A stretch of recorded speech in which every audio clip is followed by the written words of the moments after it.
neither salt nor pepper nor really any flavor to the Falcons offense at this point, even though there were high expectations entering the season.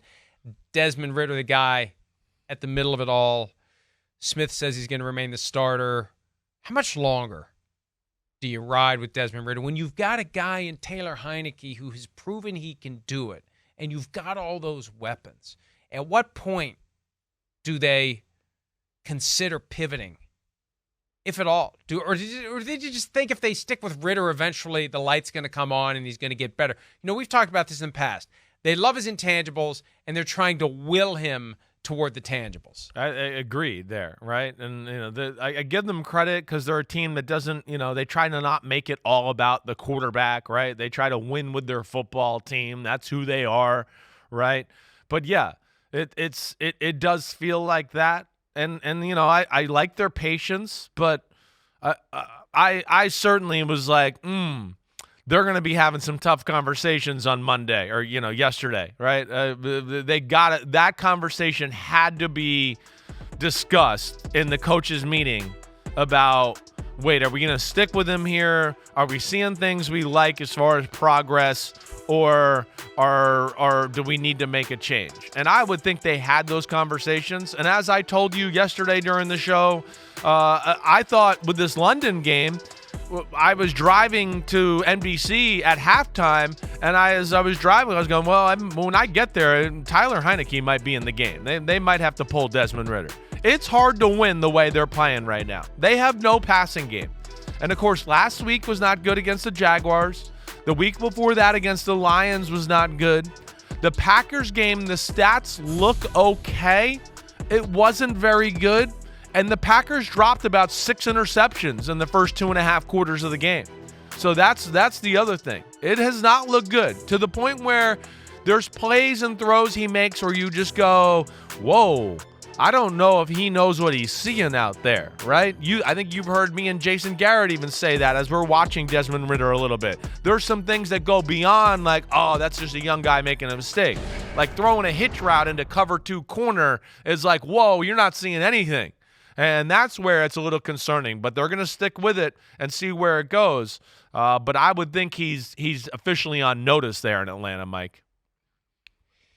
One of the things that makes sense to pay attention to in situations like this, how the team's official website, owned and operated by the franchise, covers the organization. When you look at the news feed on the Falcons website right now, here's a headline: loss to Jacksonville continues to show a stagnant Falcons offense. Here's another: why Falcons being 2-2 after playing stretch of tough teams doesn't feel like a positive development.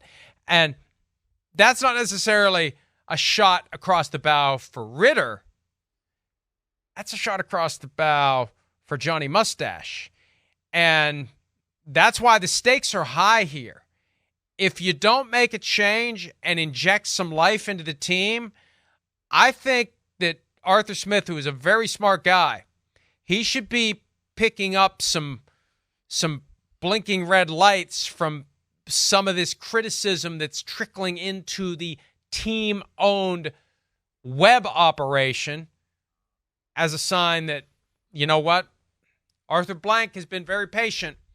Arthur Blank is a very patient man until the moment he no longer is. And boy, it's starting to feel like it's moving in that direction. And if you don't change to a quarterback who can make something better happen, that may be the end result, Chris. Yeah, no, I hear you there. Something's got to change in a hurry. It's definitely the downfall of their football team. And it's 2023 where we see one thing: passing game's important, and having, receivers. All the good teams got good receivers for the most part and really put you in a bind. And Atlanta can't take advantage of any of that. The quarterback, I think, one, doesn't trust himself and what he's seeing. Two, right, he's an NFL average thrower. And I think that he is a little, at times, reluctant to go, no, like we always talk about, like, no, that's open. He's got to throw that. And they're being passed down to go, wait, I'm looking for more wide open. And it's like, no, that was open. You got to do it there. And then I will say this, too, in his defense. they got big guys in Pitts and Drake London who are not necessarily like separate from people and create huge separation that way either. So I will defend him in that sense, but damn, something's got to change for that Atlanta Falcons offense. It can't just be about, oh, we're going to run the ball on everybody every week, and that's how we're going to win football games. Here's the key moving forward, what to watch and what to listen for. Open locker room, what quotes are going to come out when reporters start asking about quarterback? And will there be a sense that there's a push for Taylor Heineke? Will someone say something that will lead us to believe there may be a schism in the locker room building as the players just want to win games? And are they fully behind Ridder? Are some of them going to get behind Heineke? Do some of them just want change because they need something different than what they've had? That's what we need to watch as we move forward with the Falcons season. Hi, it's Mike Florio. Thanks for watching PFT on YouTube. Hit subscribe for the latest news and analysis from Pro Football Talk.